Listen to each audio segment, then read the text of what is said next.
आप सभी श्रेष्ठ जनों को मेरा प्रणाम। आपके साथ मैं हूं पंडित दीपक कौशिक।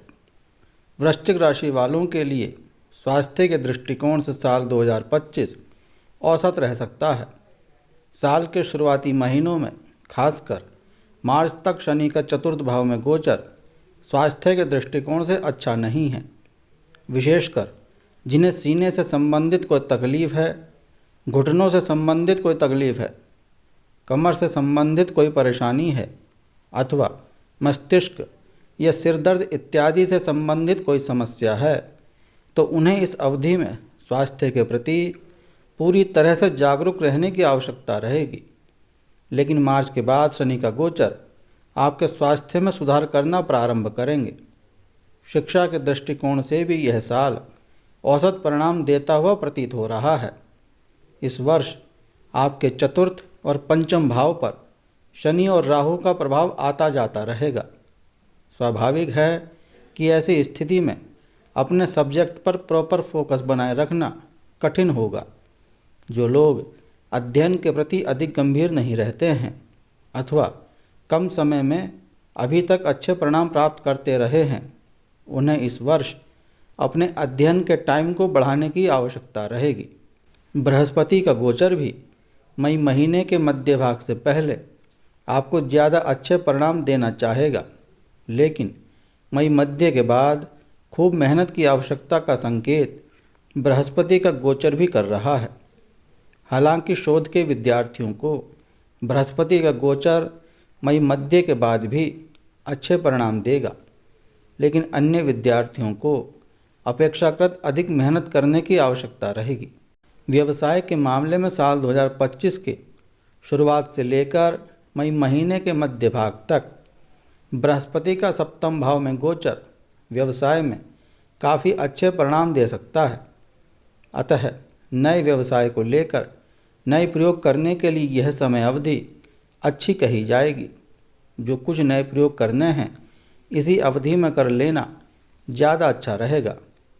मई महीने के मध्य भाग के बाद बृहस्पति का गोचर 8वें भाव में चला जाएगा और राहु का गोचर चतुर्थ भाव में आ जाएगा। केतु का गोचर दशम भाव में हो जाएगा। इस तरह से यह समय अवधि नए व्यापारिक निर्णय के लिए अच्छी नहीं कही जाएगी। जो कुछ जैसा चल रहा था उसको वैसे ही मेंटेन करने की आवश्यकता रहेगी। अपने क्षेत्र के वरिष्ठ लोगों से सलाह मशवरा करने की भी आवश्यकता रहेगी। नौकरी के दृष्टिकोण से यह साल मिले जुले परिणाम देता हुआ प्रतीत हो रहा है। छठे भाव का स्वामी मंगल इस वर्ष कुछ समय अच्छे तो वहीं कुछ समय कमज़ोर परिणाम दे सकता है। साल की शुरुआत से लेकर मार्च के महीने तक शनि की दृष्टि छठे भाव पर रहेगी। अतः नौकरी को लेकर कुछ असंतोष मन मस्तिष्क में रह सकता है। मार्च के बाद शनि की पोजीशन बदलने के कारण आप नौकरी को लेकर संतुष्ट रह सकते हैं या काफ़ी हद तक बेहतर अनुभूति कर सकते हैं। मई महीने के मध्य तक बृहस्पति लाभ भाव को देखकर अच्छे परिणाम देने और दिलाने का प्रयास करेंगे। इस तरह से हम पाते हैं कि जनवरी से मई महीने के मध्य तक का समय काफ़ी अच्छा और अनुकूल है। यदि इस बीच में जॉब में परिवर्तन करने की इच्छा हो तो आप कर सकते हैं। मई महीने के बाद स्थितियां कठिनाई भरी रह सकती हैं। विदेश में काम करने वाले या दूर जाकर नौकरी करने की इच्छा रखने वाले लोगों को इस अवधि में भी अच्छे परिणाम मिल सकते हैं। आर्थिक मामलों में आपके लाभ भाव के स्वामी बुध ग्रह के गोचर को देखें तो साल के अधिकांश समय बुध अच्छे परिणाम देना चाह रहा है। अतः आमदनी में कोई बड़ी समस्या नहीं आनी चाहिए। विशेषकर मई महीने के मध्य भाग तक जब आपके धन भाव का स्वामी बृहस्पति लाभ भाव को देखेगा तो न केवल आप अच्छी आमदनी कर सकेंगे बल्कि आमदनी का एक बड़ा हिस्सा बचाने में भी कामयाब रहेंगे। ऐसी स्थिति में बचत करने के मामले में अथवा बचाए हुए धन के मामले में बृहस्पति सकारात्मक परिणाम देना चाहेंगे, लेकिन आमदनी के मामले में कोई मदद नहीं कर पाएंगे।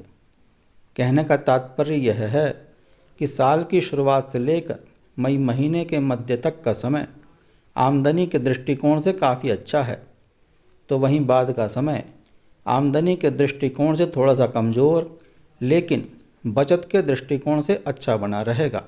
प्रेम संबंध के मामले में अच्छाई की बात करें तो मई महीने के बाद से पंचम भाव से राहु केतु का प्रभाव समाप्त हो जाएगा। ऐसी स्थिति में एक दूसरे को लेकर जो गलतफहमियां थीं वो दूर हो सकती हैं। आप लोगों का नज़रिया प्रेम संबंध को लेकर और भी अच्छा और सच्चा होता जाएगा। लेकिन मार्च के महीने के बाद से शनि का गोचर पंचम भाव में हो जाएगा, जो प्रेम संबंधों में कुछ बेरुखी दे सकता है। लेकिन यदि आपका प्रेम वास्तविक है, आप एक दूसरे से प्रेम करते हैं और भविष्य में विवाह करने की इच्छा भी रखते हैं, तो ऐसी स्थिति में आपको अच्छे परिणाम भी मिल सकते हैं। बृहस्पति का गोचर भी साल के पहले भाग में आपके लिए मददगार बन जाएगा। इस तरह से आप साल के पहले हिस्से में अपनी लव लाइफ का बेहतर आनंद उठा सकेंगे। साल का दूसरा हिस्सा मिला जुला रह सकता है। यदि आपकी उम्र विवाह की हो चुकी है और आप विवाह की कोशिश में भी लगे हुए हैं, तो साल का पहला हिस्सा इस मामले में आपके लिए अच्छा मददगार बन सकता है। विशेषकर मई महीने के मध्य भाग तक का समय काफ़ी अच्छे परिणाम देता हुआ प्रतीत हो रहा है। इस अवधि में आपके पंचम भाव का स्वामी बृहस्पति सप्तम भाव में रहेगा, जो न केवल सामान्य विवाह को संपन्न करवाने में मददगार बनेगा, बल्कि प्रेम विवाह की इच्छा रखने वाले सच्चे प्रेम करने वाले लोगों की मनोकामना की पूर्ति भी करवाएगा। वहीं जो लोग प्रेम का दिखावा मात्र कर रहे थे, उनकी पोल खुल सकती है। वैवाहिक जीवन से जुड़े मामलों में भी साल का पहला हिस्सा ज़्यादा अच्छे परिणाम दे सकता है। बाद के समय में बृहस्पति अष्टम भाव में रहेंगे और शनि की दृष्टि सप्तम भाव पर रहेगी, अतः कुछ विसंगतियां देखने को मिल सकती हैं। पारिवारिक मामलों के लिए भी साल का पहला हिस्सा ज़्यादा अच्छा रह सकता है। विशेषकर मई महीने के मध्य तक आपके दूसरे भाव का स्वामी बृहस्पति अच्छी पोजीशन में रहेगा, जो घर परिवार में सुमति देकर संबंधों को बेहतर रखने का काम करेगा। मई महीने के मध्य के बाद बृहस्पति आठवें भाव में जाने के कारण कुछ कमज़ोर हो जाएंगे। हालांकि बृहस्पति तब भी दूसरे भाव और चौथे भाव को देखेंगे, अतः कोई बड़ी विसंगति नहीं आने देंगे। लेकिन कमज़ोर होने के कारण पहले के जैसे परिणाम देने में असमर्थ हो सकते हैं। मई के बाद से राहु का प्रभाव चतुर्थ भाव पर शुरू हो जाएगा, जो कुछ व्यवधान देने का काम करेगा। लेकिन पुरानी समस्याएं दूर होने से आप राहत की सांस ले सकेंगे। वृश्चिक राशि वालों, यदि आप काफ़ी दिनों से भूमि या भवन को खरीदने या बेचने के लिए प्रयत्न कर रहे हैं, लेकिन वह काम आगे नहीं बढ़ पा रहा था, तो इस साल इस मामले में आपको अनुकूलता देखने को मिल सकती है। विशेषकर मार्च महीने के बाद चतुर्थ भाव से शनि का प्रभाव समाप्त हो जाएगा, जो भूमि और भवन से संबंधित मामलों में गति देने का काम कर सकता है। हालांकि मई के बाद से राहु का प्रभाव चतुर्थ भाव पर हो जाएगा। वह छोटे मोटे व्यवधान देने का काम कर सकता है, लेकिन पहले के जैसी स्थितियां नहीं रहेंगी। कहने का मतलब यह है कि भूमि, भवन, वाहन इत्यादि से संबंधित मामलों में पिछले सालों की तुलना में यह साल ज़्यादा अच्छे परिणाम दे सकता है। वाहन से संबंधित मामले की बात की जाए तो इस मामले में भी आपको अच्छी अनुकूलता या तुलनात्मक रूप से बेहतर परिणाम देखने को मिल सकते हैं। इस साल आपके वाहन खरीदने की मनोकामना पूर्ति हो सकती है। वर्ष भर सुख समृद्धि प्राप्त करने हेतु व संकटों से मुक्ति पाने हेतु वृश्चिक राशि वाले जातकों को निम्न उपाय अवश्य ही करने चाहिए। पहला उपाय, प्रत्येक शनि जयंती व अमावस्या को बहते हुए जल में जटा वाला नारियल बहाएं। दूसरा उपाय, शरीर पर चांदी अवश्य धारण करें। तीसरा उपाय, नित्य प्रति श्री राम स्तुति करने के उपरांत हनुमान चालीसा का पाठ किया करें।